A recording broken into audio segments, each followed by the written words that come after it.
The Grand Council chamber hung in the silent void like a fortress of crystal and steel, its gleaming walls reflecting the light of distant stars. Within the immense circular hall, delegates from 47 civilizations watched in complete silence, every eye, sensor, and awareness fixed on a single human standing alone at the center platform. Ambassador Marcus Webb remained perfectly still.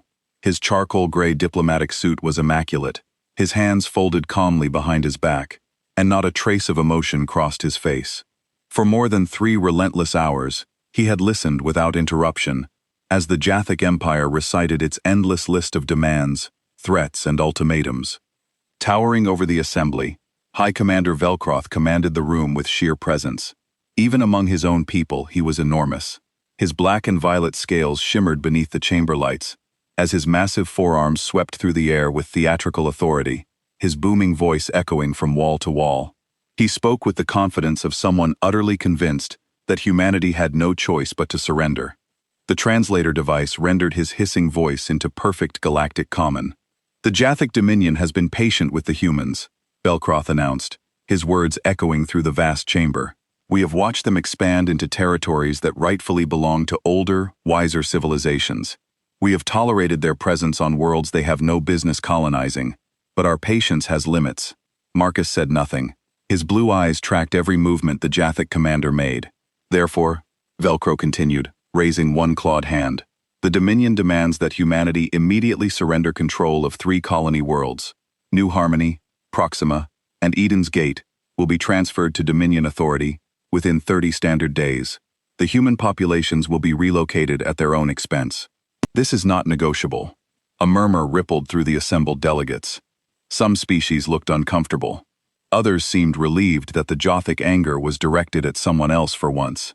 The council speaker, a floating crystalline being, named Harmonious Note, chimed softly. "Ambassador Webb, you have heard the Dominion's position. What is Earth's response?" Marcus stepped forward to the microphone. When he spoke, his voice was quiet but clear. "No." Velcro's head snapped toward him. "What did you say?" "I said, no," Marcus repeated. "Earth will not surrender those worlds. 12 million human citizens live on those planets. They built homes there. They started families. They have children who were born under those skies. We will not abandon them, because you demand it." The Jathic commander laughed, a harsh barking sound. "You speak as if you have a choice, human. The Dominion controls 847 worlds. Our military could crush your entire species in a matter of months. You are primitives who only recently learned to travel between stars. You use technology you barely understand, copied from better species. We understand it well enough," Marcus said calmly. "Do you?" Velcro descended from his platform and walked toward Marcus, his claws clicking on the metal floor.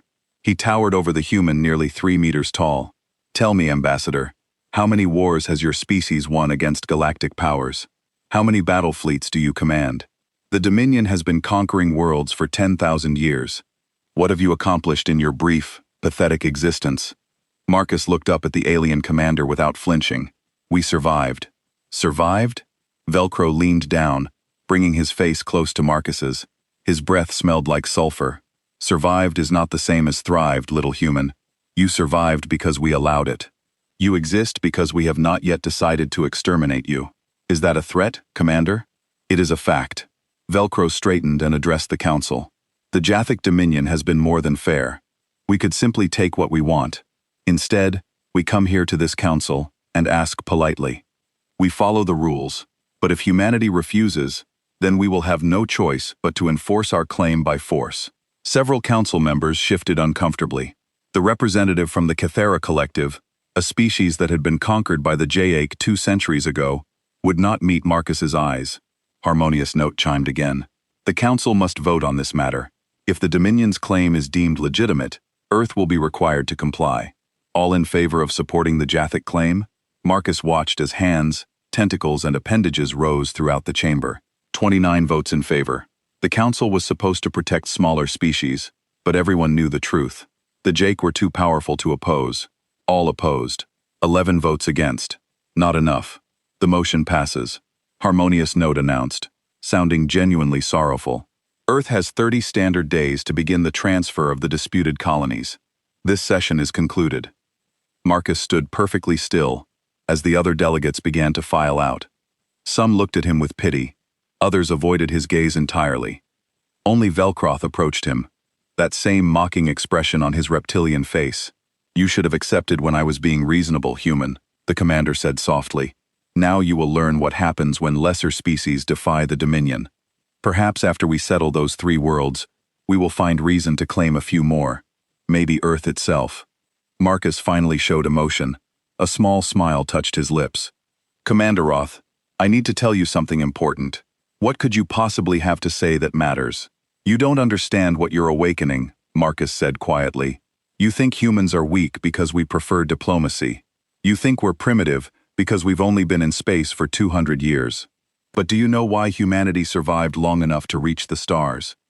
Velcro's eyes narrowed. "Luck? No," Marcus said. "Earth is a death world, Commander. Our planet tried to kill us every single day. Predators that could tear us apart. Diseases that wiped out millions. Weather that could freeze or bake us.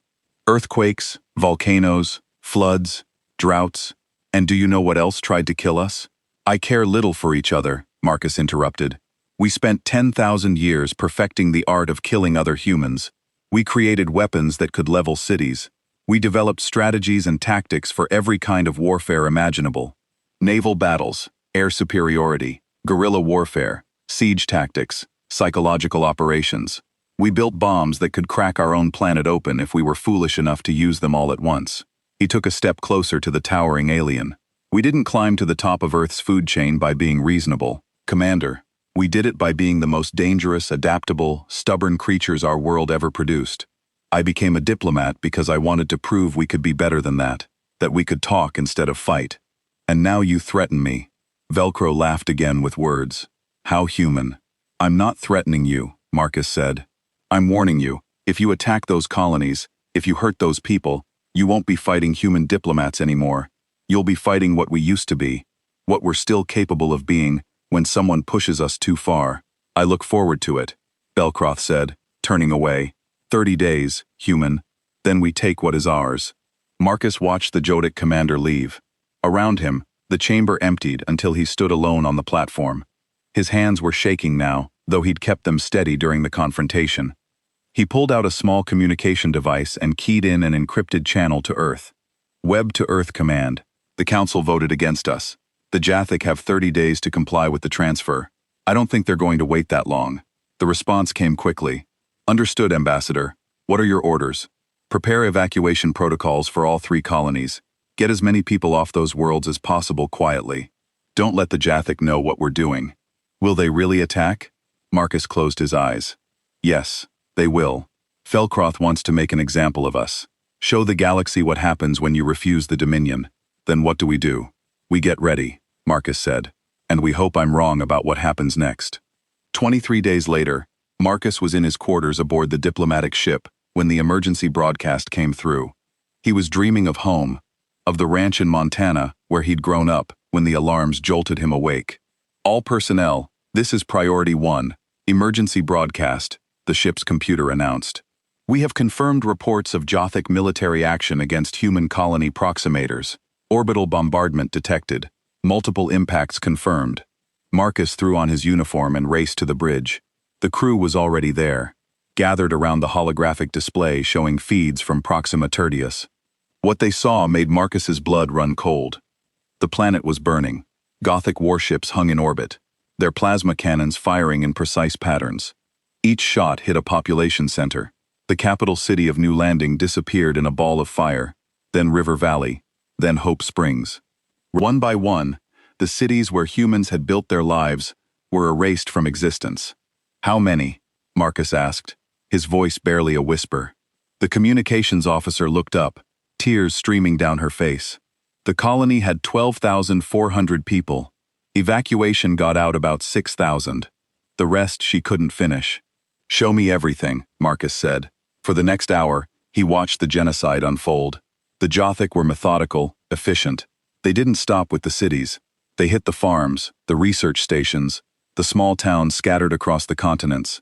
When they were done, Proxima was a smoking ruin, its atmosphere choked with ash and radiation. Then the communication came through. Velcro's face filled the screen, and Marcus could see the cruel satisfaction in his eyes. Ambassador Webb, the commander said, as you can see, the Dominion does not make empty threats. Proxima Tertius is now Dominion territory. You have 7 days to evacuate the remaining 2 colonies. If you refuse, they will share this world's fate. Marcus stood slowly. Everyone on the bridge was looking at him, waiting for orders, waiting for him to say something that would make sense of this horror. Record this, Marcus said to the communications officer. Direct channel to Velcro.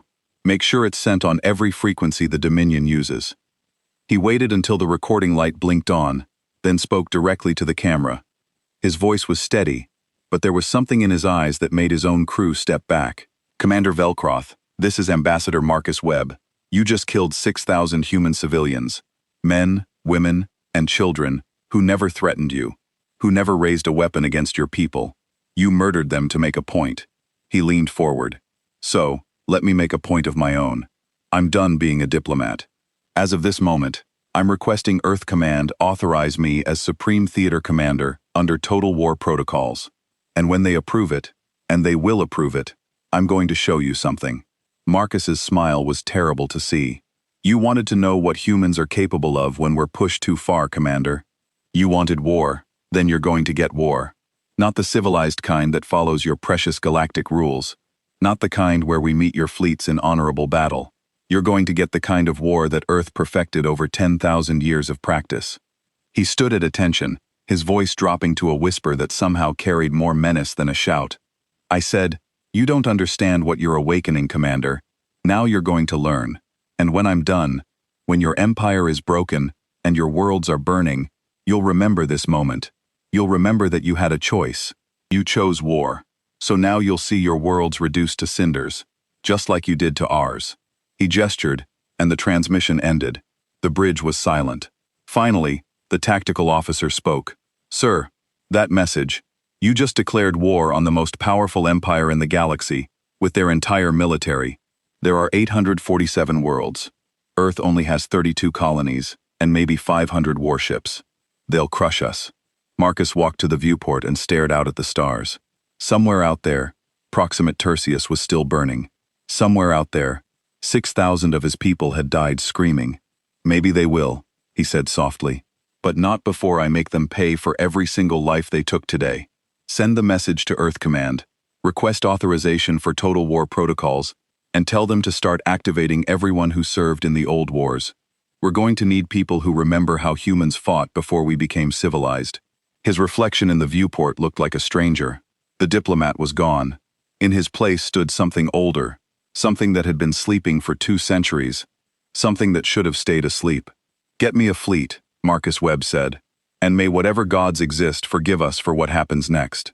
Earth's War Council met in a bunker 3 kilometers beneath the Rocky Mountains.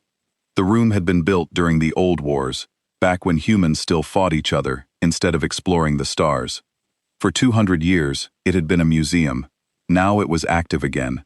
And that fact alone told everyone how serious things had become. Marcus Webb stood at the head of the table, no longer wearing a diplomat suit. Instead, he wore the dark gray uniform of Earth Defense Force, with rank insignia that hadn't been used since the unification. Supreme Theater Commander. In the old days, it meant someone who had authority over entire continents during wartime. Now it meant he could command humanity's entire military force. Around the table sat the leaders of Earth's government and military. Prime Minister Sarah Chen looked tired, her hands folded in front of her. Admiral James Rodriguez commanded the fleet. General Patricia Morrison led ground forces. Dr. Yuki Tanaka represented the intelligence services. They had all watched the footage from Proxima Tertius.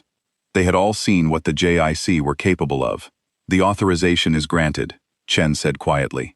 Total War protocols are now active. Commander Webb, Earth's military forces are yours to direct as you see fit. We have only one question. Can we win? Marcus looked at each of them in turn. Not if we fight them the way they expect. The JIC Dominion has 847 worlds, 10,000 warships, and 10,000 years of experience conquering other species. If we meet them in traditional fleet battles, they'll destroy us. Then how do we fight them? Admiral Rodriguez asked. We fight them the way humans have always fought when we were outnumbered and outgunned, Marcus said. He activated the holographic display at the center of the table.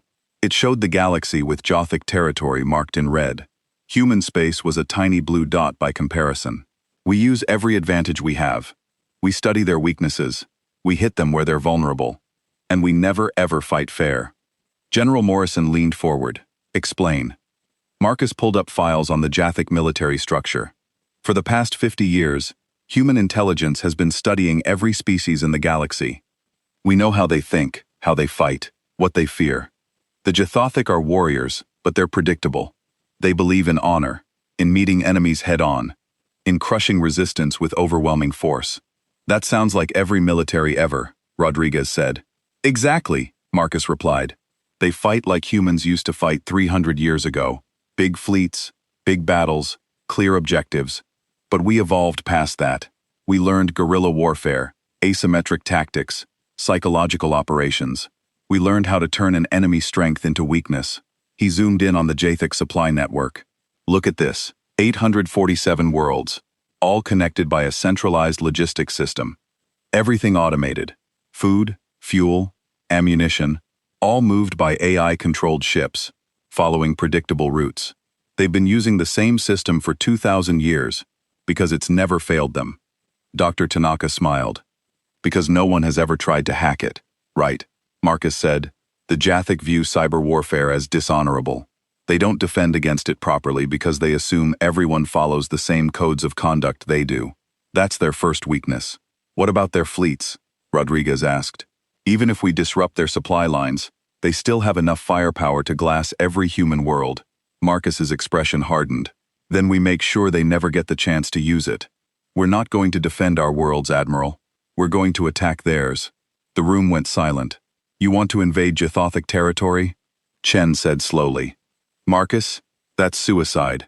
Not invade, Marcus corrected. Destabilize. The Dominion controls 847 worlds, but most of those worlds didn't join willingly. They were conquered. The populations are oppressed, angry, waiting for any sign that the Dominion can be beaten. We're going to give them that sign. He pulled up intelligence reports on Jothic-occupied worlds. 312 of their worlds have active resistance movements.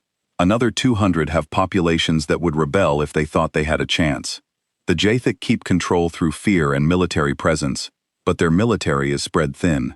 They rely on their reputation more than actual force. So we shatter that reputation, General Morrison said, understanding dawning in her eyes. Exactly, Marcus confirmed. We hit soft targets, supply depots, automated mining stations, communications relays, nothing with significant military defense. We move fast, strike hard, and disappear before they can respond. Every attack is broadcast across the galaxy. Every victory shows the other conquered species that the Dominion can bleed.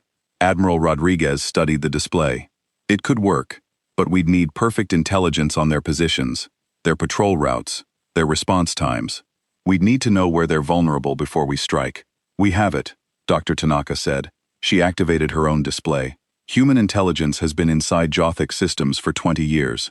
We have detailed maps of every installation, every patrol route, every weak point in their defensive network. We did it because we wanted to understand them, to be prepared for any threat. Now, we use that knowledge as a weapon. There's something else, Marcus said. The Jadich have a weakness that's psychological. They're a warrior culture. Everything is about honor, strength, and dominance. When they win, they're unstoppable. But when they lose, when they're humiliated, they become unstable. Their commanders make mistakes. They overreact. They divide their forces trying to respond to threats everywhere at once. He pulled up a tactical analysis. We're going to make them angry. We're going to hit them in ways that insult their pride. And we're going to use that anger against them. Prime Minister Chen stood and walked to the display.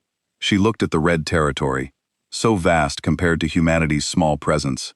You're talking about fighting an entire empire with psychological warfare and sabotage. What happens when they get tired of chasing us and just start destroying human worlds one by one? They'll try, Marcus said quietly.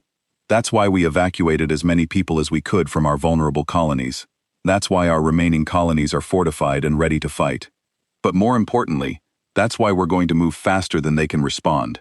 By the time they organize a strike against us, we'll have already hit 10 of their worlds. He looked around the table. I'm not going to lie to you. People are going to die, human and alien. This kind of war is ugly, brutal, and exhausting. But it's the only way we can win. The Jathik have numbers and firepower. We have speed, intelligence, and the element of surprise and hate. General Morrison added softly. They killed 6,000 of our people. Every soldier, every pilot, every Marine knows someone who died on Proxima. That's fuel for this war.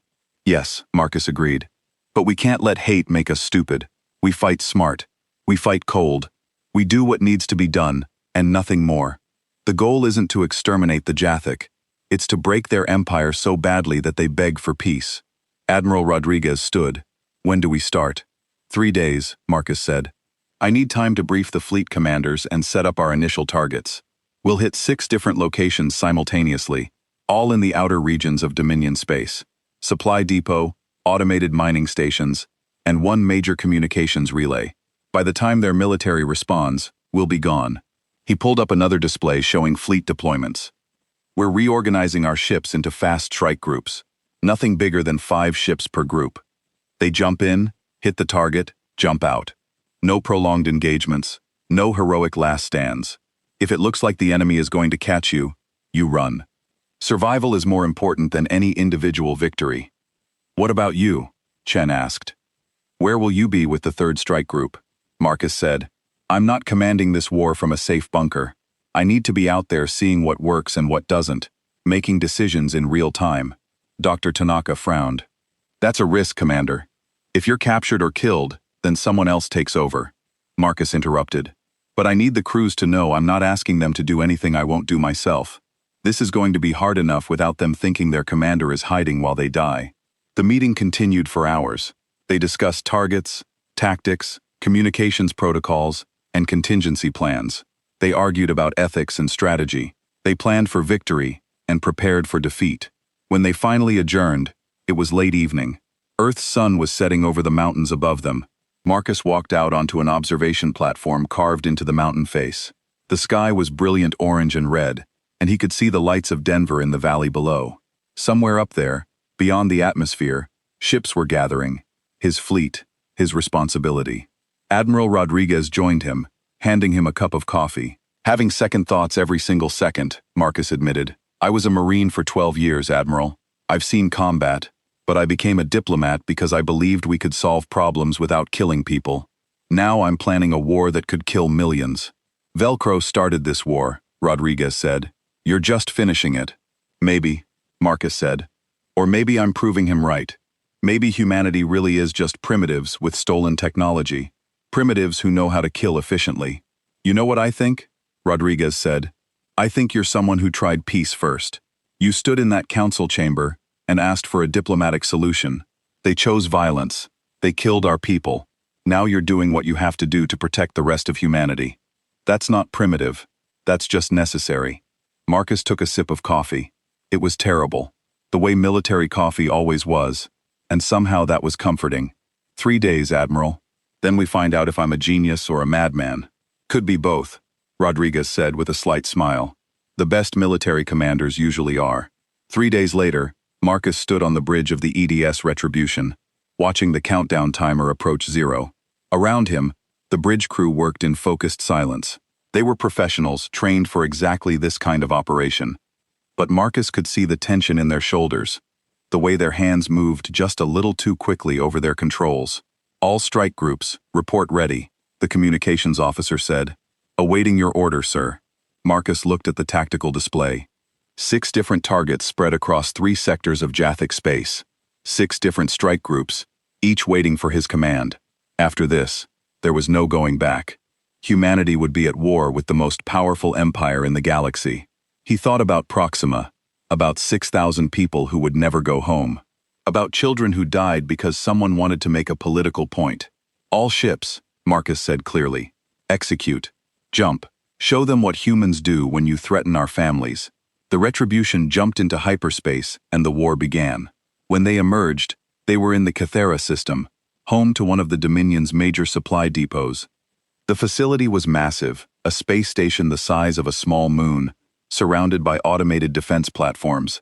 It supplied 40 different JIC military bases, Defense platforms activating, the tactical officer reported. We have incoming fire. Don't bother shooting back, Marcus ordered. Weapons, transmit the override codes Dr. Tanaka provided. Let's see if 20 years of intelligence work was worth it. The weapons officer entered the codes. For a moment, nothing happened. Then the defense platform stopped firing. Their targeting systems went dark. Then they rotated slowly and began firing on the supply depot itself. It worked, someone whispered in amazement. Helm, take us in close, Marcus said. Communications broadcast this on all Dominion frequencies. I want everyone to see this. As the retribution approached, the defense platform systematically destroyed the supply depot's docking bays, weapons arrays, and reactor cores. The massive station began breaking apart, pieces spinning off into space. 20 years of supplies gone in 15 minutes. Sir, Jothic patrol ships are responding, the tactical officer reported. ETA 12 minutes. More than enough time, Marcus said. Launch the message drones, then plot a jump to the rally point. Let's go visit our next target. The drones launched, spreading in different directions. Each one carried a recording of the attack, showing how easily humans had turned Dominion technology against itself. Within hours, those recordings would spread across the galaxy. As the retribution jumped away, Marcus allowed himself a small smile. Reports were already coming in from the other strike groups. All 6 attacks had succeeded. 0 human casualties.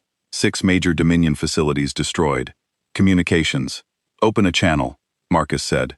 Direct to High Commander Velcroth, wherever he is. When the channel opened, Marcus spoke directly into the camera. His voice was calm, almost friendly. Hello, Commander. This is Marcus Webb. Remember me. I'm the diplomat you threatened. The primitive you said couldn't possibly stand against your empire. He gestured at the footage playing behind him, showing the destroyed supply depot.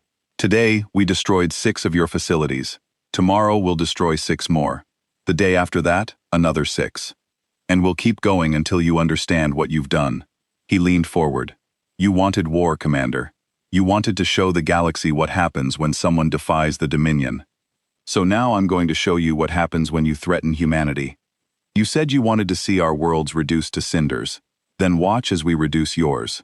Marcus smiled, and it was not a kind expression. You're fighting the species that invented total warfare, Commander. And we're just getting started. See you tomorrow. The transmission ended around him. The bridge crew was silent, watching him with something like awe. Set course for the next target, Marcus said quietly. And someone find me every piece of intelligence we have on Jawick military psychology. I want to know exactly what makes them angry, because we're going to use it. As the retribution jumped through hyperspace, Marcus stood at the viewport watching the stars blur past.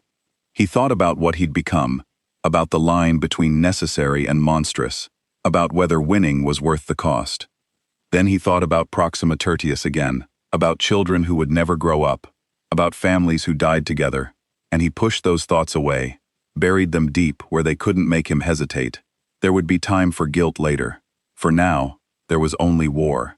2 months into the war, High Commander Velcroth paced in his command center aboard the flagship Eternal Dominance. The room was designed to be impressive, with walls that showed tactical displays of the entire Dominion. Those displays had become painful to look at. Red warning indicators dotted the map like a spreading disease. Another attack, his second-in-command reported, her voice tight with frustration. The mining station at Velica. 3 human ships appeared, disabled our defenses, destroyed the station, and jumped away before our patrol could respond. That's the 43rd attack in 60 days, Velcro snarled. 43 facilities destroyed. How are these primitives moving through our space so easily? We don't know, Commander. They seem to have detailed intelligence on all our positions. They know where we patrol when we patrol, and they specifically target locations with minimal defense. Velcro slammed one fist on the command console. They're cowards. They refuse to meet us in honorable combat. They strike from shadows and run before we can engage them. With respect, Commander, it's effective, his tactical officer said carefully. Each attack destroys resources we need and emboldens resistance movements on our conquered worlds. We're seeing uprisings on 17 different planets. Populations that have been obedient for centuries are suddenly refusing orders, sabotaging equipment, attacking our garrisons. Then crush them, commanded. Make examples of the rebels. Show them the price of defiance. We have, Commander, but it only makes things worse. The humans are broadcasting footage of our retaliations across the galaxy. They're calling us monsters. Other species are starting to question whether the Dominion is as strong as we claim. Velcro stared at the tactical display, his four fists clenched. He had expected a traditional war, fleet battles where his superior numbers would overwhelm the humans. Instead, the humans were everywhere and nowhere, striking and vanishing like ghosts. They had turned his own infrastructure against him, hacked systems that had been secure for millennia, and done it all without losing a single ship. What does intelligence say about their base of operations? We believe they're operating from mobile command ships, constantly moving through hyperspace. They never stay in one system long enough for us to track them. A communication alert sounded. Velcro's scales palled when he saw the source. The Dominion Council, the ruling body that he answered to. This was not going to be pleasant. The holographic images of 5 Jik elders appeared before him. Supreme Council member Rathan spoke first, his ancient voice crackling with barely contained fury. Explain, High Commander, why a species we outnumber 50 to 1 is systematically destroying our infrastructure while we do nothing to stop them. Belcroth forced himself to remain calm. The humans are using dishonorable tactics, Supreme One. They refuse to engage in proper warfare. They strike targets with minimal defense and flee before we can respond. Then adapt, another council member snapped. Or are you telling me that the finest military commander in the Dominion cannot defeat a species that only began space travel 2 centuries ago? They are more sophisticated than we anticipated, Velcro admitted. Our intelligence underestimated their capabilities. Your intelligence failed, Rathan corrected coldly. Your arrogance led you to attack their colony without proper assessment of their military capability. Now we are at war with an enemy we do not understand, and you seem incapable of stopping them. Give me time, Supreme One. I will hunt them down. And you have had 2 months. Rather interrupted. In that time, 43 of our facilities have been destroyed. The humans broadcast each attack to the entire galaxy. Our subject species grow restless. Our allies question our strength. Even the Galactic Council speaks of sanctions against us for our actions on Proxima. Velcro's anger flared. That was a legitimate military action.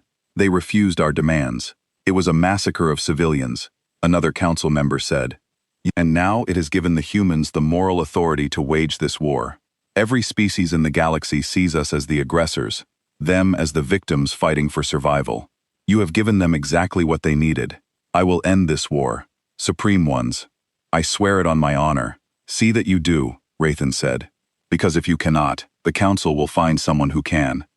End this, before it ends you. The transmission cut off, leaving Velcro alone with his staff.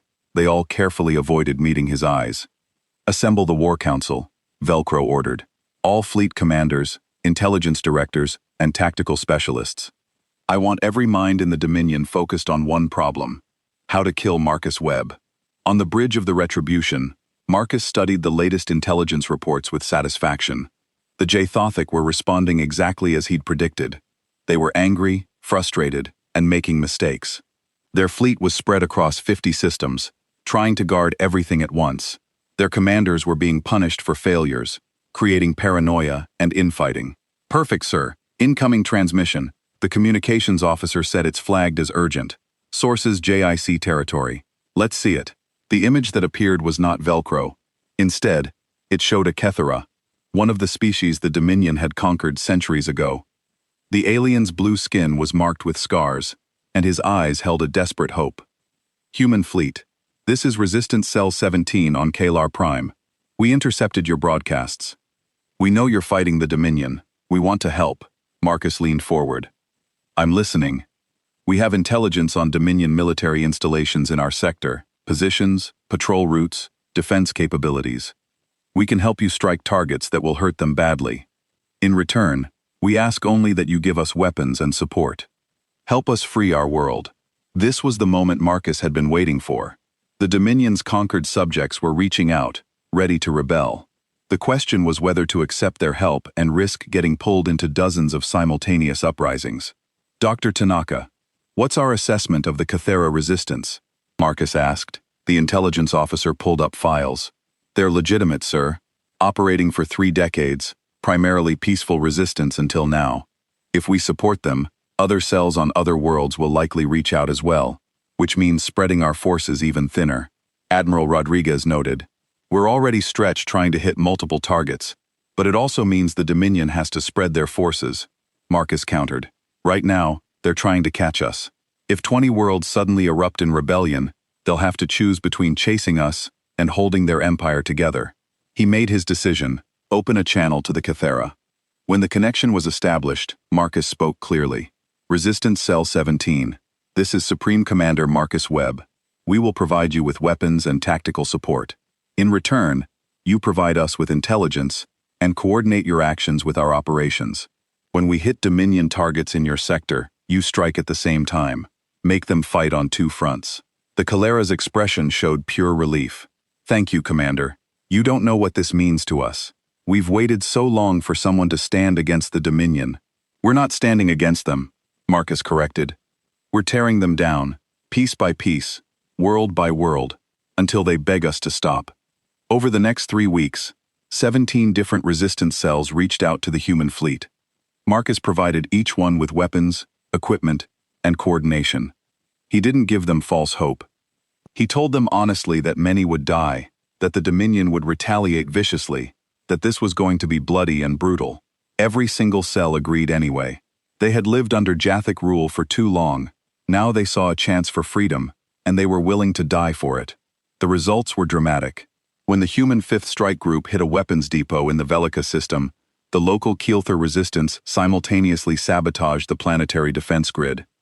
When the 2nd Strike Group destroyed a communications relay, resistance fighters on 3 nearby worlds launched coordinated attacks on Dominion garrisons. The Jathic military was overwhelmed. They had to send ships to put down rebellions, instead of chasing human raiders. Commanders had to choose between pursuing enemies and defending their own bases. The Empire was being pulled apart from within, but the Jathic were learning. They started leaving trap facilities, places that looked vulnerable, but were actually heavily defended. The human 7th Strike Group jumped into what looked like an undefended supply depot and found themselves facing a JIC battle group. Marcus watched the tactical feed as the 7th fought for their lives. They were outgunned 5-1. The commander was Lieutenant Sarah Chen, the Prime Minister's daughter. She'd insisted on serving despite her mother's objections. 7th Strike Group, this is Webb. Pull back.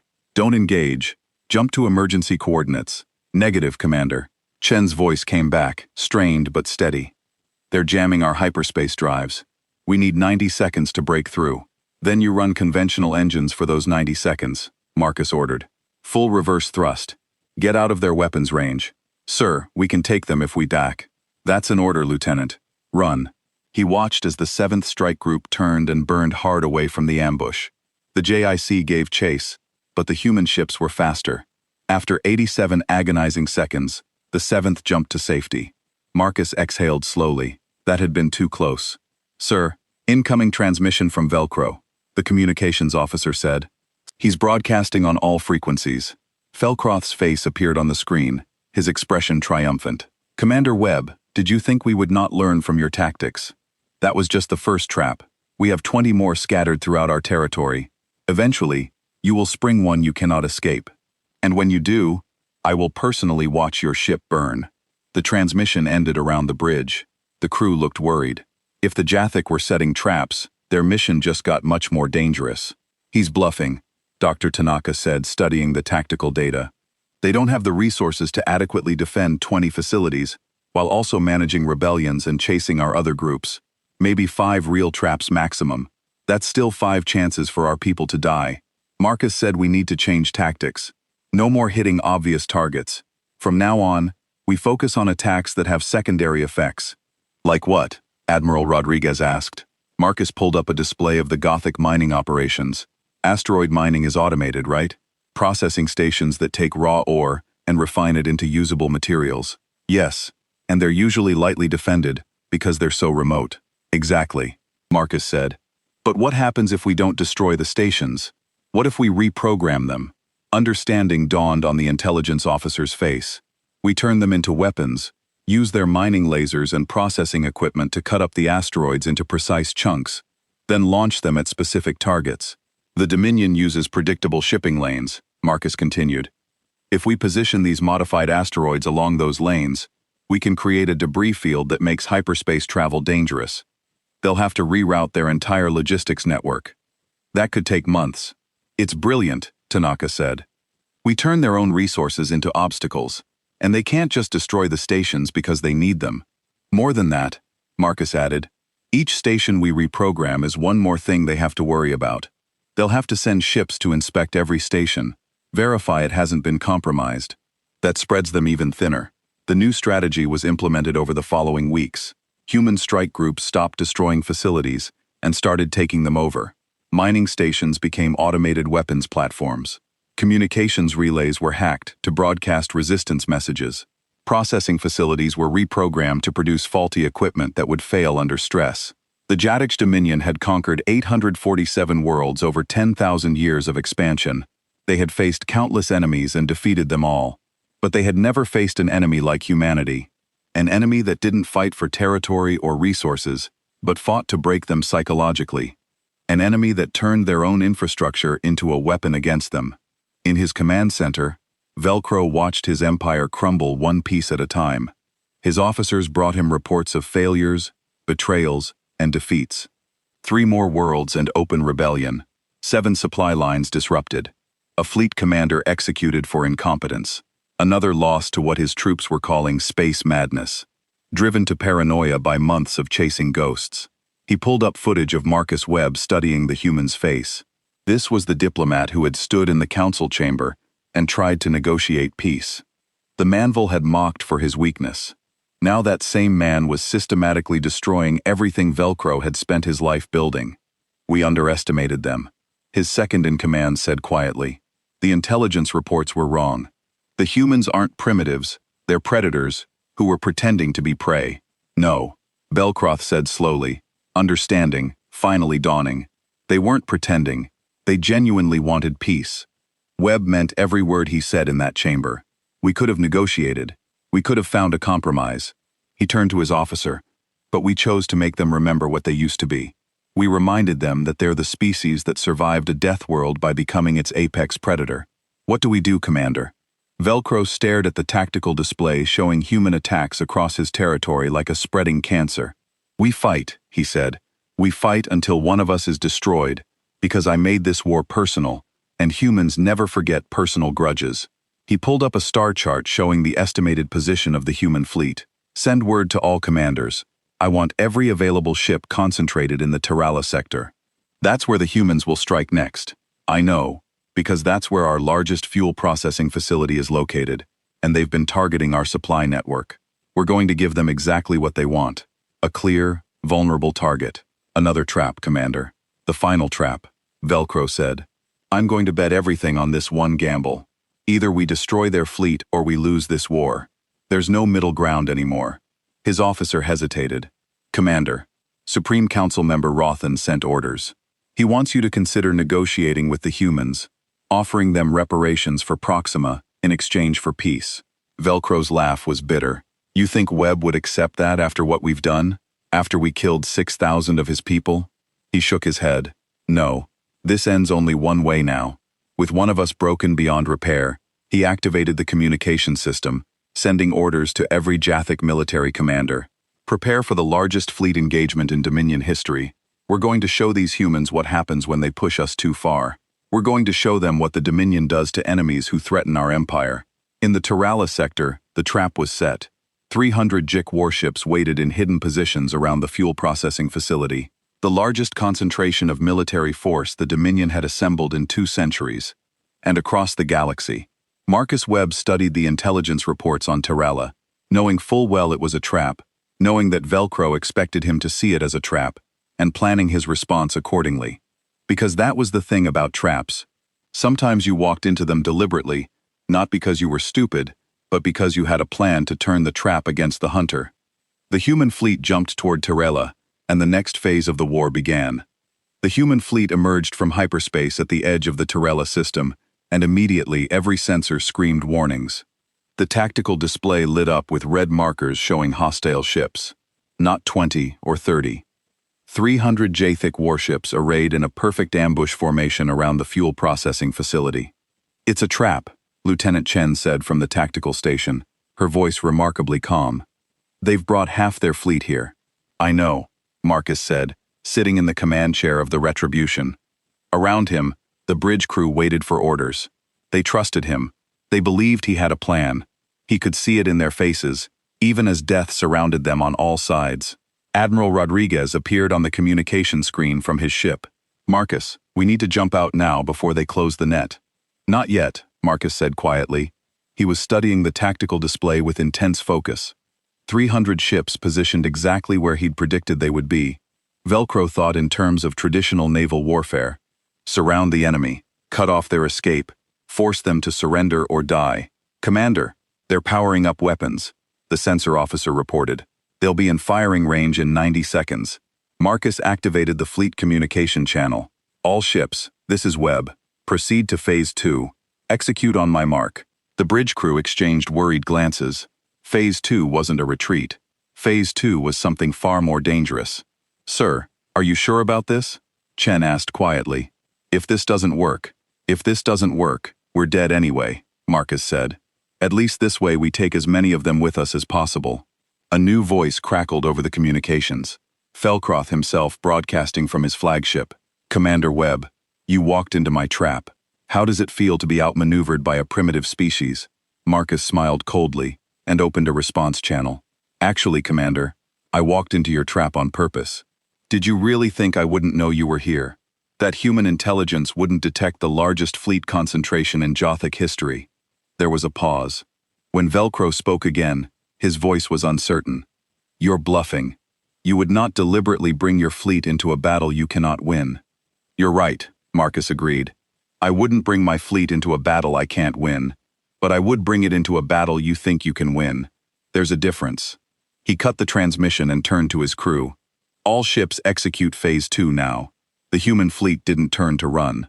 Instead, they accelerated directly toward the fuel processing facility, straight into the teeth of the Jathic ambush. The enemy ships opened fire, their plasma weapons lighting up space with deadly energy. But the human ships didn't fire back. Their shields absorbed the hits. Their armor plating scorched and melted, but they kept accelerating faster and faster toward the facility.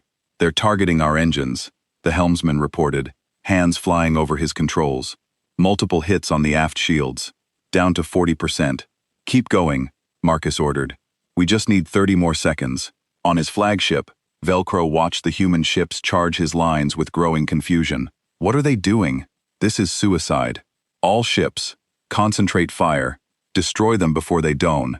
He stopped, understanding, hitting him like a physical blow. The facility. They're going to ram the facility. All ships, pull back. Pull back now. But it was too late. The human ships weren't aiming for the facility itself.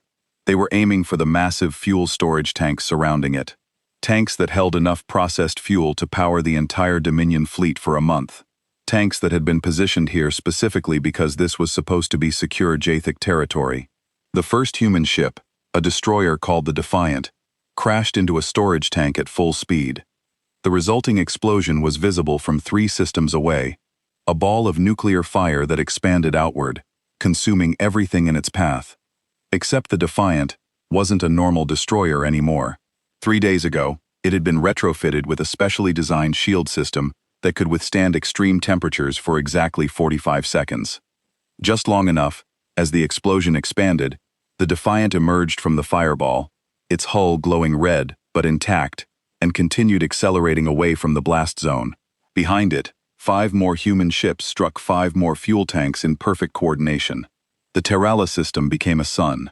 All ships emergency jump, Marcus commanded. Execute now. The human fleet vanished into hyperspace just as the explosions merged into one massive detonation. The shockwave caught the JIC fleet like toys in a hurricane. Ships tumbled through space, their shields overloaded, their hulls buckling from the heat and pressure. 216 JIC warships were destroyed instantly. Another 63 were damaged so badly they would never fight again. Only 21 ships escaped, including Velcro's flagship. The human fleet reassembled at a rally point 3 systems away. Marcus stood on the bridge, watching the damage reports come in. They'd lost the Defiant and 2 other ships. 78 human lives. In exchange, they destroyed, or disabled nearly 90% of the Jodic trap force. Casualties? He asked quietly. 78 confirmed dead, Lieutenant Chen reported, her voice thick with emotion. Another 200 wounded, but sir, we just destroyed 2/3 of the Dominion's military capability in one engagement. Marcus closed his eyes. 78 more names to add to the list. 78 more families who would receive the worst news possible. But the alternative had been worse. If they'd run, Velcro would have chased them across the galaxy, killing them slowly. This way, they'd broken the Dominion's ability to wage war. Send a message to all JIC channels, Marcus said. Record this. When the camera activated, he spoke directly to it, his voice tired but resolute. Commander Velcroth, I told you this would happen. I told you that humans don't fight fair. We fight to win. You brought 300 ships to kill my fleet. Now most of those ships are debris. He leaned forward. This is what total war looks like, Commander. This is what happens when you push humans too far. We gave you chances to negotiate. We offered you peace. You chose massacre. So now you get to watch your empire burn. The transmission ended around him. The bridge crew was silent. They'd won the greatest victory in human military history, but the cost was written on every face. Sir, incoming transmissions from across the galaxy, the communications officer said. Multiple sources. Some are from Jathic territory. Play them. The first message was from the Galactic Council. Harmonious notes, crystalline voice carried shock and horror. Commander Webb, the Council demands an immediate explanation for the destruction of the Terrella system. Preliminary reports suggest millions of casualties. Millions? Lieutenant Chen gasped. Dr. Tanaka pulled up sensor readings. The fuel facility was heavily automated, minimal staff, maybe 5,000 Jathic personnel maximum. But the planet below, she went pale. The planet was inhabited. 3 million colonists. The radiation from the explosion would have reached the surface. Marcus felt ice settle in his stomach. He'd checked the intelligence reports on Terrella. The facility was listed as automated with minimal personnel. Nothing about a populated planet nearby. Pull up every intelligence file we have on Terrella, he ordered. Now. Dr. Tanaka worked frantically. Sir, the files show the planet was designated for colonization, but listed as unpopulated. Settlement wasn't supposed to begin for another 5 years. Velcroth moved colonists there. Admiral Rodriguez said slowly, realization dawning. He knew we'd target the facility. He put civilians on the planet below as insurance. If we attacked, we'd kill millions. And if we didn't, we'd walk into his trap with no way out. Marcus stared at the tactical display, understanding the full magnitude of what had just happened. Velcroth had used his own people as shields, and Marcus had killed them anyway. 3 million, he whispered. I just killed 3 million people. You didn't know they were there, Chen said urgently. This is on Velcro. He put them in harm's way. Does that matter? Marcus asked. They're still dead because of a decision I made. More transmissions were flooding in the Kethera resistance, celebrating the Dominion's defeat. Other conquered species, seeing this as proof that the Jathic could be beaten, and from Jathic territory, messages of horror and rage at the civilian deaths. Then came the transmission Marcus had been dreading. Velcro appeared on screen, and Marcus barely recognized him. The proud warrior looked broken. His scales were dull, his eyes hollow. You killed them, Velcroth said, his voice barely above a whisper. 3 million of my people, civilians, families, children. I didn't know they were there, Marcus said. Your intelligence listed the planet as uninhabited. Would it have mattered if you'd known? Velcro asked. Would you have turned away from such a perfect target? Or would you have told yourself it was necessary that the ends justified the means? Marcus had no answer. Because Velcro was right. If he'd known, he probably would have attacked anyway. Because the alternative was watching his own fleet die. This is what you wanted to teach me, isn't it? Velcro continued. The cost of war. What happens when someone pushes humans too far? He laughed bitterly. Congratulations, Commander. You've succeeded. I understand now. I understand that you're exactly as ruthless as you warned me you could be. If you want to surrender, Marcus began. Surrender? Velcro's laugh turned manic. To the species that just killed 3 million of my people. Do you know what would happen if I tried? My own officers would execute me for cowardice. The Dominion Council would have my family killed, and the public would tear me apart with their bare hands. He leaned closer to the camera. No, Commander Webb. There is no surrender now. Not for you, not for me. We fight until one of us is completely destroyed. Because that's what total war means. It means there's no going back, no negotiation, no peace, only victory or extinction. The transmission cut off. Marcus stood frozen, staring at the blank screen. Around him, his bridge crew looked equally shaken. They'd won. They'd broken the Dominion's military power, but the cost was far higher than any of them had imagined. "Sir, what are our orders?" the helmsman asked quietly. Marcus took a deep breath. He wanted to stop, wanted to find some way to end this before more people died, but Velcro was right. They'd gone too far. Both sides had too much blood on their hands to stop. "Now we continue," he said. "Finally, we finish what we started." Over the next 3 weeks, the war intensified to levels of brutality that shocked the galaxy. Kritik forces, desperate and vengeful, launched attacks on human colonies. They couldn't match Earth's military anymore, but they could kill civilians. New Harmony was bombarded. Eden's Gate was invaded. Human forces retaliated by supporting rebellions across Dominion space. 17 worlds erupted in simultaneous uprisings. The Jathic military, already devastated by the Terrala disaster, couldn't contain them all. Marcus coordinated the attacks from the Retribution. Barely sleeping, barely eating, he watched the casualty reports climb. Human dead, Jik dead, Kethera, Vulca, and a dozen other species caught in the crossfire. Dr. Tanaka found him in his quarters one night, staring at a picture of Proxima Tertius before the bombardment. Children playing in a park, families walking through gardens. "You need to rest, sir," she said gently. "I can't," Marcus said. "Every time I close my eyes, I see them. The people on Telka, 3 million faces I'll never know, 3 million names I'll never learn, all dead because of me. Because of Velcroth," Tanaka corrected. "He started this war. He made it personal when he destroyed Proxima. And I finished it by killing 3 million of his people," Marcus said. "Tanaka, be honest with me. Am I still the good guy in this story, or have I become exactly what I was trying to stop?" The intelligence officer sat down across from him. "I don't think there are good guys in total war, sir. There are just people trying to protect their own. You did what you thought was necessary to save humanity. That doesn't make it right, but it doesn't make it wrong either. It just makes it war." A communication alert interrupted them. Lieutenant Chen appeared on the screen, her expression urgent. "Sir, you need to see this. We're getting reports from the Jathic homeworld. Something's happened." Marcus and Tanaka rushed to the bridge. When they arrived, they found the entire crew gathered around a transmission from Jathara Prime, the Dominion capital. The video showed chaos. Gothic citizens in the streets, some celebrating, others fighting, buildings burning, military forces clashing with each other. And in the center of it all, High Commander Velcro's flagship crashed into the Capitol Plaza. A new face appeared on the transmission. A Jathic female with commander insignia. Human fleet. "This is Commander Sheltek, second in command of the Dominion military.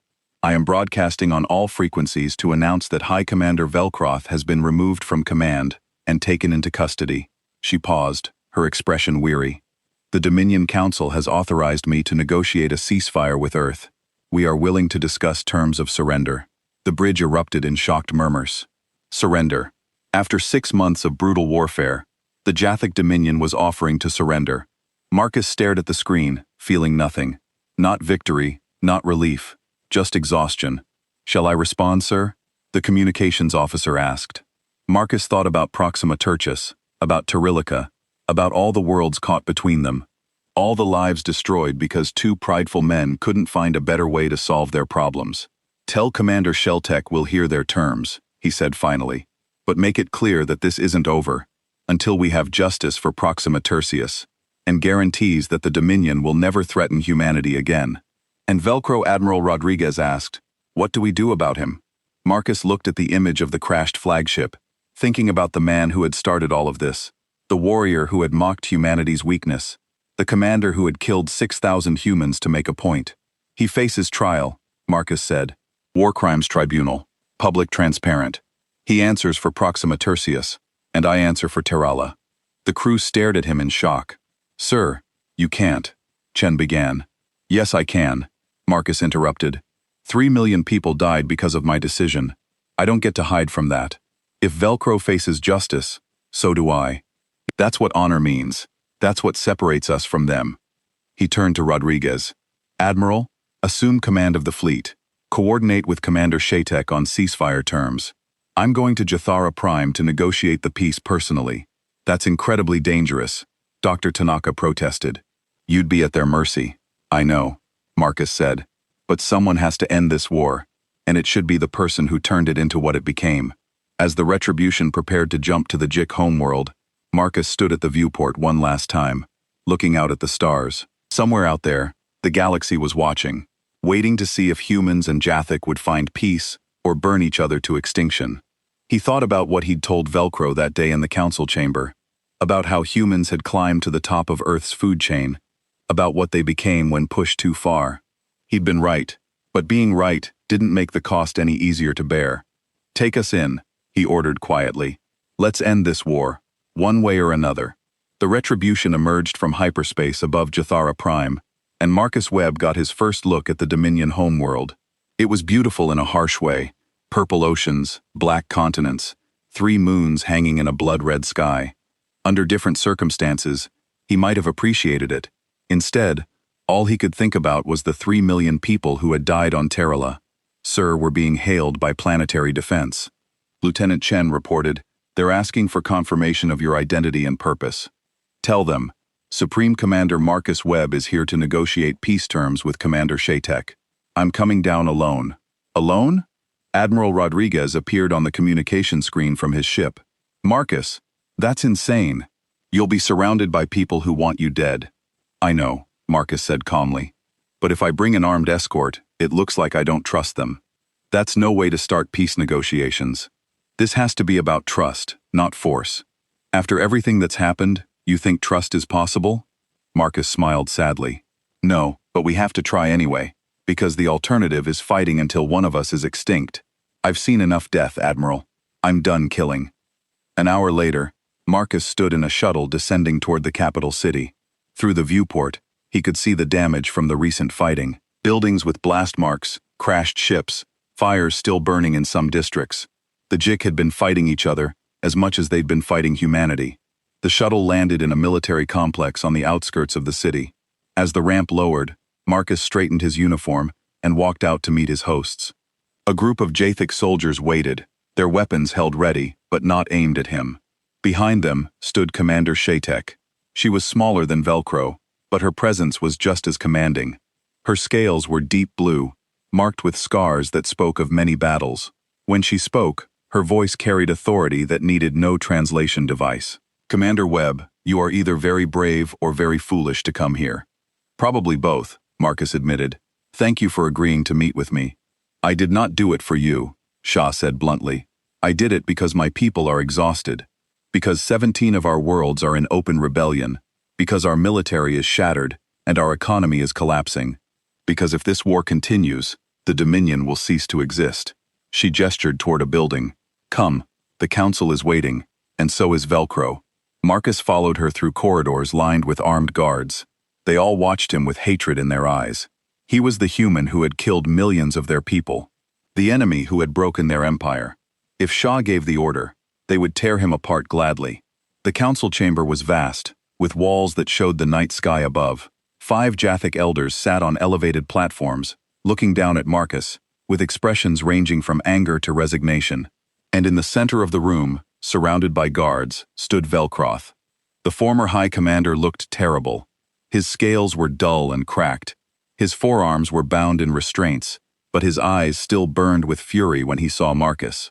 So the human comes to gloat, Velcroth said bitterly, to see the mighty Dominion brought low by primitives in their dirty tactics. I came to end the war, Marcus said quietly. That's all. Supreme Council Member Rathan spoke, his ancient voice echoing through the chamber.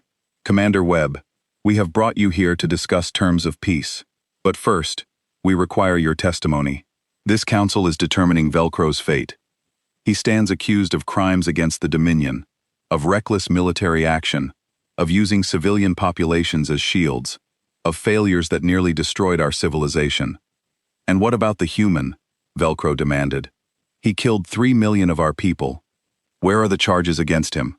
There will be charges, Marcus said, surprising everyone.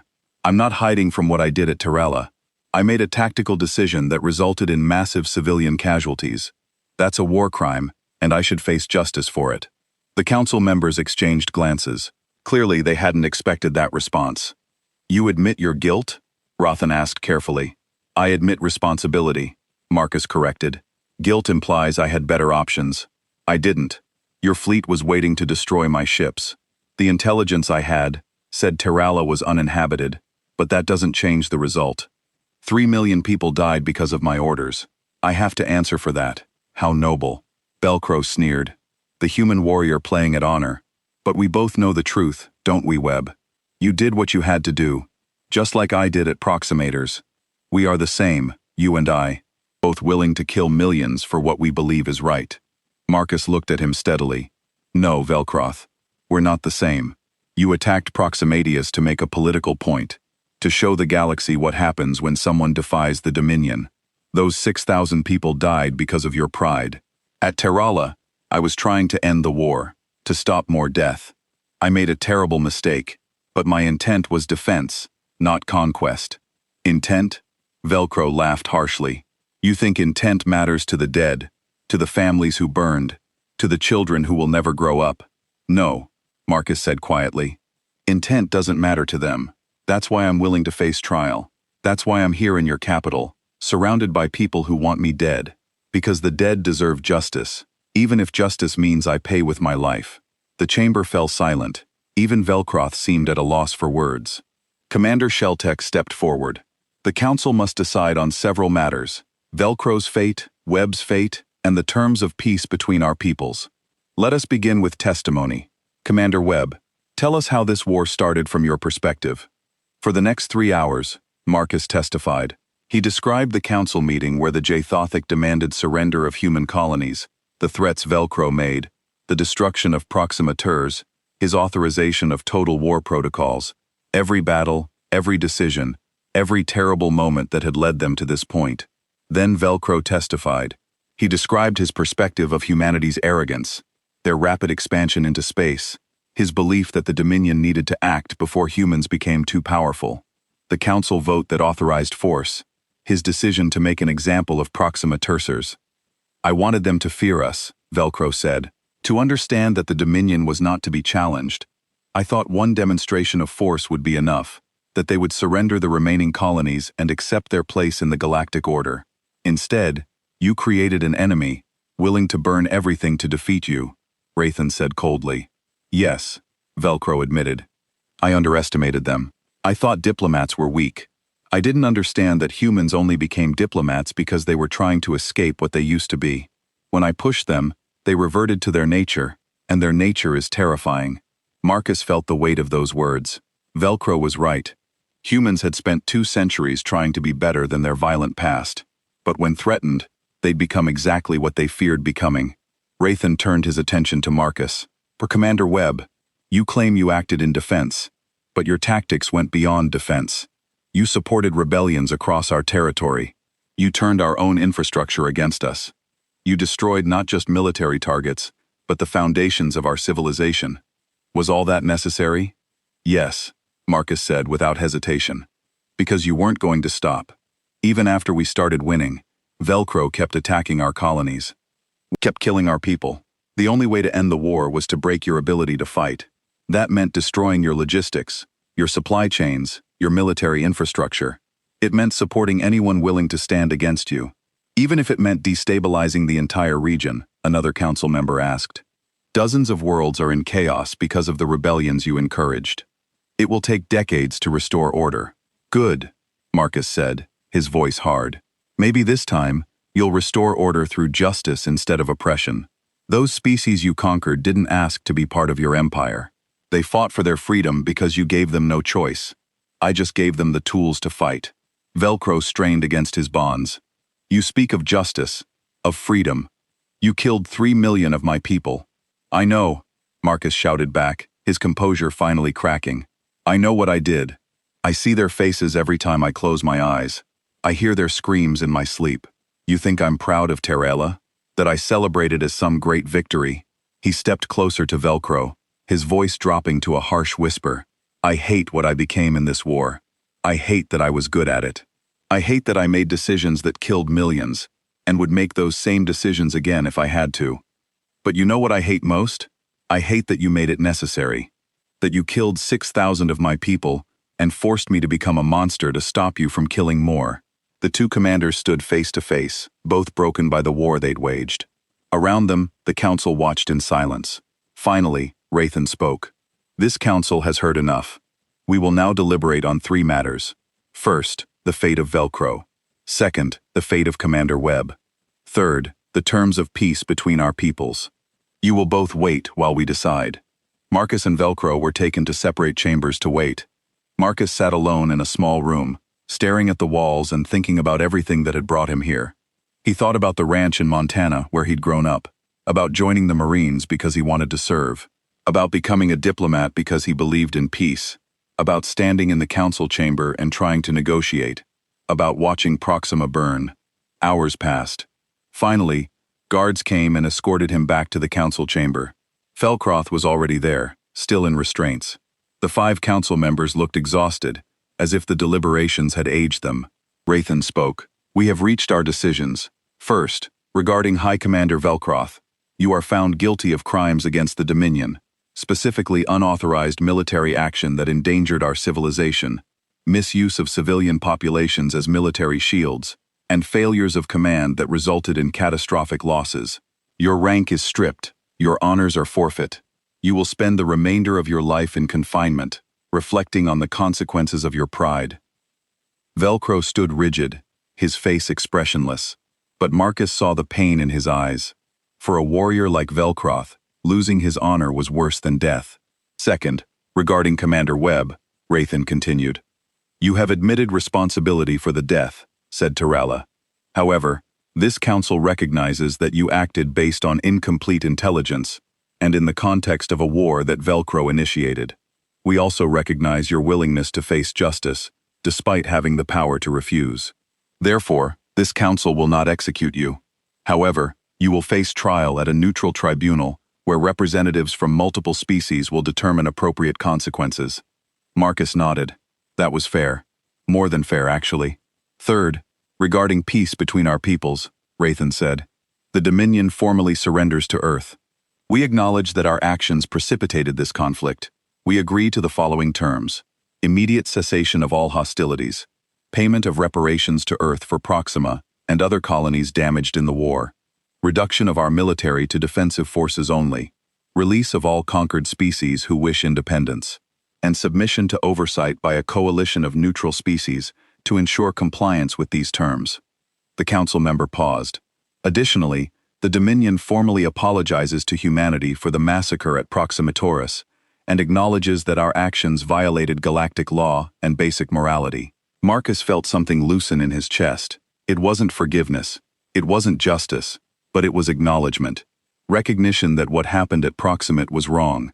That the 6,000 dead weren't just casualties of war, but victims of a crime. Commander Webb, Rathan said, do you accept these terms on behalf of Earth? I need to consult with my government, Marcus said. But personally, yes, I accept these terms. The war is over. A communication was established with Earth. Prime Minister Chen appeared on the holographic display, along with the other members of the War Council. Marcus briefed them on the terms. There was debate, arguments about whether the reparations were sufficient, whether the military restrictions would hold, but eventually, they voted to accept. The war was over. As the formal documents were signed and transmitted across the galaxy, Marcus found himself standing on a balcony, overlooking the JIC capital. Commander Sheltek joined him, carrying 2 cups of something that looked like tea, a traditional Jathic drink. She explained. We share it with worthy opponents after battle. It symbolizes respect. Marcus accepted the cup. The liquid was bitter but warming. Your people will hate you for surrendering. Some will, Shatek agreed. Others understand that I saved the Dominion from complete destruction. In time, perhaps they will forgive me. Or perhaps they will remove me from command as they did. Either way, I made the right choice. How do you know it was right? Because we're both still alive. To question it. Sheltek said, war makes everything simple. Enemy and ally, right and wrong, victory and defeat. But peace is complicated. It requires living with uncomfortable truths and accepting that there are no perfect answers. She looked at Marcus. You know, when this war started, I thought humans were weak. Velcro told us you were primitives, who relied on technology you didn't understand, that your diplomacy was a sign of cowardice. What do you think now? I think humans are terrifying, Shatek said bluntly. You don't just fight, you study your enemy, find their weaknesses, and exploit them with surgical precision. You turn their own strengths into vulnerabilities. You fight with a cold calculation that even the most hardened warrior finds disturbing. She sipped her drink. But I also think you're capable of mercy. You could have destroyed us completely. Instead, you offered terms that let us survive. That takes strength of a different kind. They stood in silence, watching the sunset over a capital city that bore the scars of civil war. In the distance, work crews were already repairing damaged buildings. What will you do now? Sheltek asked. Face trial for Terrala, Marcus said. Accept whatever punishment is decided. After that, if I survive, I'm going home back to Montana, back to the ranch where I grew up. I'm going to try to remember what it was like to be the person I was before all this. Do you think that's possible? Marcus thought about the question about the 6,000 dead on Proxima and the 3 million dead on Terrala, about all the decisions he'd made and the lives they'd cost, about the part of himself he'd unleashed during the war. I don't know, he admitted, but I have to try, because if I can't find my way back to being human, then Velcro was right about us. We really are just primitives who know how to kill. 6 months later, Marcus stood in a very different chamber. This was the Galactic Tribunal, a neutral court where representatives from 15 different species had gathered to judge his actions at Terrala. He testified for 3 days, answering every question, providing every detail about his decision-making process. The judges deliberated for a week. When they returned, their verdict was surprisingly nuanced. Yes, Marcus had killed 3 million civilians. Yes, he should have verified the intelligence about Terrala more thoroughly. But they also acknowledged the context of the war, the limited time he had to make decisions, and Velcro's deliberate use of civilians as shields. The sentence was this: Marcus Webb would serve 5 years in a neutral facility, helping to rebuild worlds damaged by the war. He would use his strategic mind to coordinate humanitarian efforts instead of military ones. It was punishment, but also a chance for redemption. Marcus accepted the sentence without complaint. 3 years later, Marcus supervised the construction of a new city on Keelther Prime, one of the worlds that had rebelled against the Dominion. The Keelther had gained their independence in the peace agreement. Now they were building a new society, and Marcus was helping them plan infrastructure that would last generations. A young Keelther approached him one day, carrying a small memorial stone. Commander Webb, I wanted to thank you. My family was freed because of what you did, because you fought for us. Marcus looked at the stone. It bore names. Cathera, who had died in the rebellion fighting for freedom. I didn't fight for you, Marcus said gently. I fought for humanity. Your freedom was a consequence, not a goal. Does that matter? The young Cathera asked. You still helped us? Marcus thought about that, about consequences and intentions, about whether the good that came from terrible actions somehow balanced the harm. I don't know, he admitted. I'm still trying to figure that out. 2 more years passed. Marcus completed his sentence and was released. He returned to Earth, to Montana, to the ranch where he'd grown up. It had been maintained by his family, kept exactly as he remembered it. He spent his days working the land, fixing fences, tending animals. Simple work that required no tactical decisions or strategic planning. At night, he sat on the porch and watched the stars, thinking about everything that had happened. The galaxy had changed. The Jik Dominion had fragmented into smaller states, some more democratic than others. Dozens of species had gained independence. The Galactic Council had reformed, with humans now holding a permanent seat and veto power. The balance of power had shifted entirely, but the cost had been enormous. 6,000 human dead on Proxima, 3 million Gothic dead on Terrala, countless others caught in the crossfire.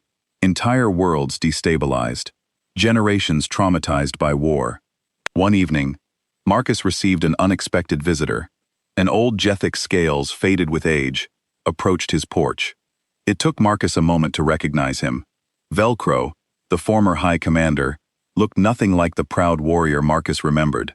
Prison had broken him physically, but there was something else in his eyes now.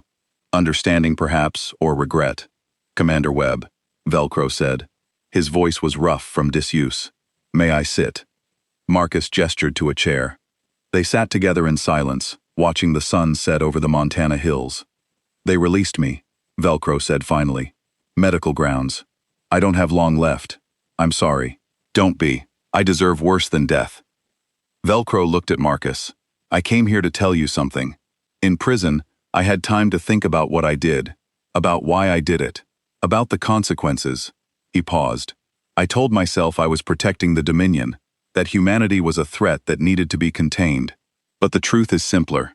I was afraid. Afraid that humans would surpass us. Afraid that the Dominion's 10,000 years of dominance would end. So, I lashed out, trying to stop the inevitable. And in doing so, I destroyed everything I was trying to protect. Marcus said nothing. There was nothing to say. You asked me once if I knew what I was awakening, Velcro continued. I didn't. I thought I was fighting primitives. Instead, I was fighting a species that had survived 10,000 years of their own worst impulses. A species that had learned to channel their violence into something focused and terrible. He looked at the stars. I awakened something that should have stayed sleeping, and 3 million of my people paid for my arrogance. 6,000 of mine paid for yours, Marcus said quietly. Yes, Belcroft agreed. We're both monsters, Webb. Both responsible for horrors that will echo through history.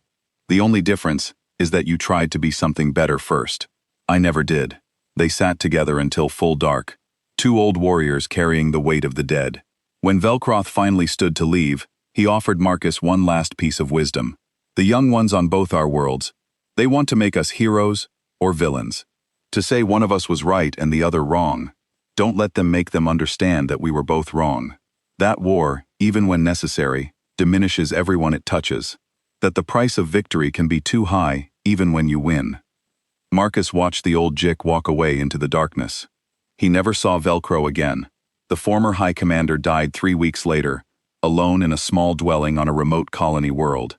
Years passed. Marcus grew old on his ranch, rarely speaking about the war. But occasionally, young officers from Earth's military would visit, asking for advice. He always told them the same thing. Never forget that the enemy is someone else's family, someone else's friend, someone else's child. War should always be the last option, because once it starts, you can't control what you become.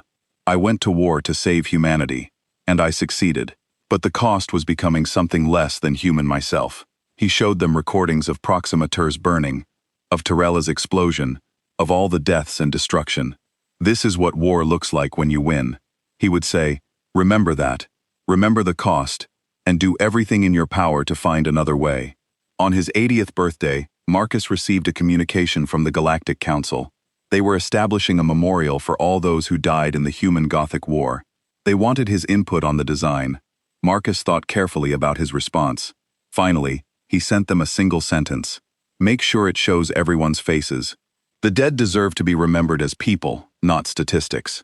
The memorial was built on a neutral world, visible from space. It showed the faces of every confirmed casualty from both sides. 6,000 humans from Proxima, 3 million Jathik from Terrella, tens of thousands more from other battles and rebellions. Each face was unique, individual, human or alien, but equally dead. At the center was a simple inscription in multiple languages. Here we remember the cost of pride, the price of fear, and the wages of war. May those who come after us find wisdom we did not. Marcus visited the memorial only once at its dedication. He walked among the faces, recognizing some strangers to others. He stopped at a section showing children from Terralla, so young, so innocent, all dead, because two commanders couldn't find a better way. He placed flowers at the memorial and spoke quietly to the dead. I'm sorry. I'm sorry I couldn't save you. I'm sorry your deaths were necessary to end the war. I'm sorry that winning meant becoming the kind of person who could order your deaths and live with it afterward. An old Kelra approached him. She'd lost family in the rebellions. Commander Webb, do you regret what you did? Starting the war? Marcus looked at her. I regret that it was necessary. But no, I don't regret fighting. Velcroft murdered 6,000 of my people, and would have murdered more. Someone had to stop him. I just wish there had been a way to do it that didn't require becoming what I became. You freed dozens of worlds, the Cathera said, gave millions their independence, broke an empire that had oppressed the galaxy for centuries. Doesn't that count for something? Does it balance 3 million dead? Marcus asked. Can any good deed balance that much death? I don't know. I've been trying to figure that out for decades. Maybe there is no answer. Maybe we just have to live with the complexity. He turned back to the memorial. I do know this. The next time humanity faces a threat, I hope they find someone better than me to lead them. Someone who can win without losing their soul in the process. Marcus Webb lived to be 93 years old. He died peacefully in his sleep on his ranch in Montana, under the stars he'd once fought among. His funeral was attended by humans and aliens alike, former enemies standing together to honor a man who had been both hero and monster. His tombstone was simple. Marcus Webb, diplomat, warrior, human. He fought so others wouldn't have to.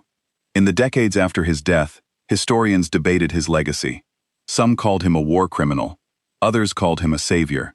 The truth, as always, was more complicated. The galaxy he left behind was different from the one he'd found. More free, more democratic, but also more aware of humanity's capacity for violence.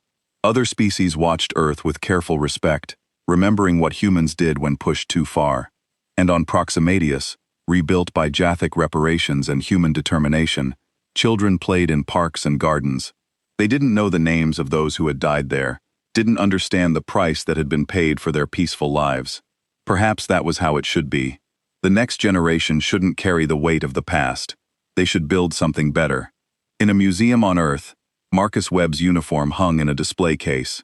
On the wall beside it was his final report to Earth Command, written in the weeks after the war ended. We won. We saved humanity from an empire that wanted to dominate us. But the victory came at a cost I never anticipated. We proved we could fight as brutally as any species in the galaxy.